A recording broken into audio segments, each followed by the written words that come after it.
All right, welcome to the Falcon FX Studio. Today we're going to do the complete dome repaint. As you can see, I am beginning the masking. Don't worry, I'm not going to spend all the entire video showing you me masking this thing because I know it's boring. But pretty much what you're going to see here is me just starting the masking. My advice is just simply take your time, because if you take your time now, it'll save you a ton of time later. Another key thing here is I'm just using some general hobby masking tape. It's a low-tack tape, but again, if you let your dome cure for 24 hours in a warm environment, you shouldn't have any problem with the paint not adhering. And I use a paint that has a primer built in that is going to be important later on that I'm going to go ahead and show you. Now, one thing to keep in mind when you're going to be doing masking like this is no matter what your experience, generally you're going to have some masking, or not masking, excuse me, you're going to have some paint flash over.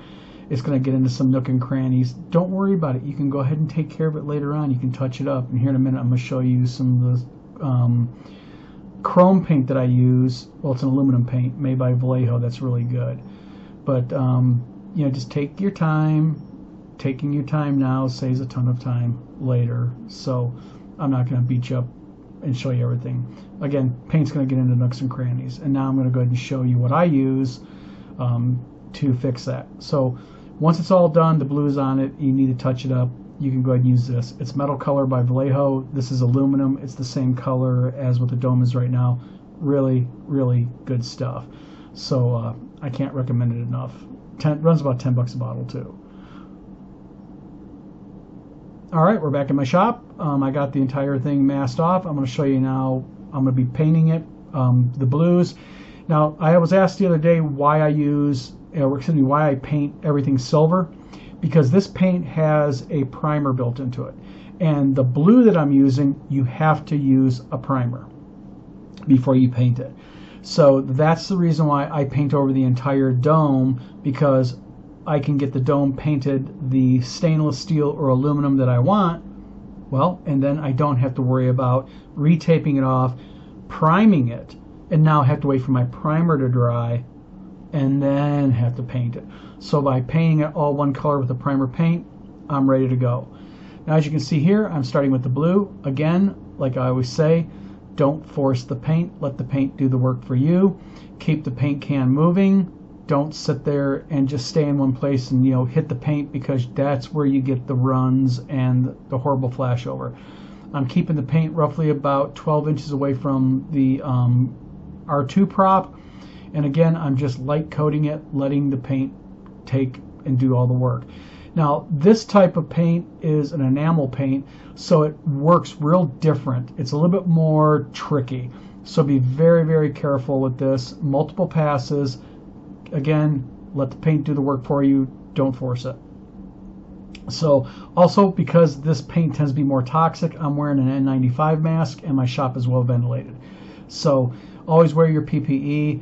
A lot of people I know don't use it, but I don't feel like catching cancer later on because I make props for a living. So I wear an N95, and you'll be surprised when you wear an N95 mask like this and you use a blue like this, when you're done, you'll have a lot of blue paint stuck to your mask, so that would have went into your lungs. Alright, I'm all done here. I'm going to start removing the masking. Don't worry, I'm not going to take the time and show you the entire process. But basically what I do is I remove the masking while the paint is wet. It's an enamel paint. If you don't do that, you do run a slight risk, if you let it dry and you remove the paint, that you could peel some of the enamel paint off of it. And you don't want to do that. You want to have very minimal touch-ups. So basically, once I get all this painter's tape off of it, I'm going to be going ahead and doing my touch-ups. Now, as you can see, the painter's tape is coming off just fine. It's not leaving any marks or anything like that, except for my dumb idiot here self where I got some blue on it from my glove, so I'm going to take my glove off. I'll touch it up later. You'll never see it. But basically, if you let it cure long enough, again, 24 hours, I had a guy question me about, will the paint come off with painter's tape? No, you shouldn't have any problem with it. Just don't rush it. You're going to want to, but don't. Take your time. Taking your time now saves you a ton of time later. And you'll hear me say that a million times during all my prop making. So remember, always let your paint cure for 24 hours before using painter's tape, and you will have no problem at all. So I'm going to move on, and here in a minute I'm going to go ahead and show you what the completed dome looks like after I go ahead and finish all my little bits and pieces, because I'm going to need to go ahead and basically do touch-ups. So again, it's just a process. I'm not going to show all to you because I want to bore you.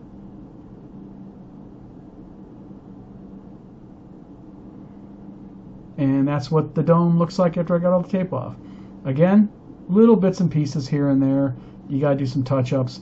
If you need to do touch-ups with the blue, you can take in a small little cup, decant, spray a little bit of the enamel paint in there and use a small brush.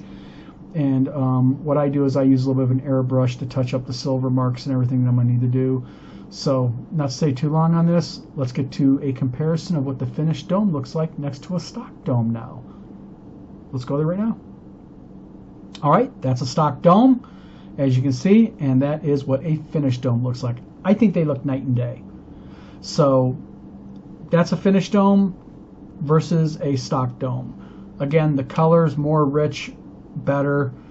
The little bit of sanding and bits and pieces I did to it make a huge difference. What you're going to see here also is in the next, I'm going to do probably 2 to 3 more videos. The next 2 videos before the series is done. The next 2 videos is going to be painting and finishing off the body, the legs, the dome, putting the lights in. And then the second video will be finishing up the lights, all the connections, and then the final will be a short reveal comparing a unfinished versus a finished. Also, thank you for 500 subscribers. Tomorrow I'm going to be doing a giveaway. I'm going to be giving away a couple of Falcon FX shirts to subscribers. And when I hit 750, 1,000, 2,000, and 5,000, I'm going to be giving away more and more bigger and bigger stuff. So yeah, so I'm going to keep this down to another 2 or 3 videos at the most. I know I've been getting some feedback, people going hurry up. I get it. So next video will be me painting the R2 unit, the main unit, getting the legs painted and everything that I filled up with foam, and I'll talk a little bit about the foam when I'm doing it. So basically, as you can see, night and day difference, and I appreciate the support. Again, 500 subs this quick. You know, without you guys, I wouldn't be able to do this, and I appreciate you guys a lot. And in my coming videos, I'll be doing things like a Degusting Millennium Falcon. I'm going to show you some large prop making, some alien pulse rifles, motion tracker, some studio scale X-wings and A-wings and Y-wings, and some other cool stuff. So this is Don with Falcon FX Studio. Thanks for tuning in, and I will catch you guys later. Happy hunting.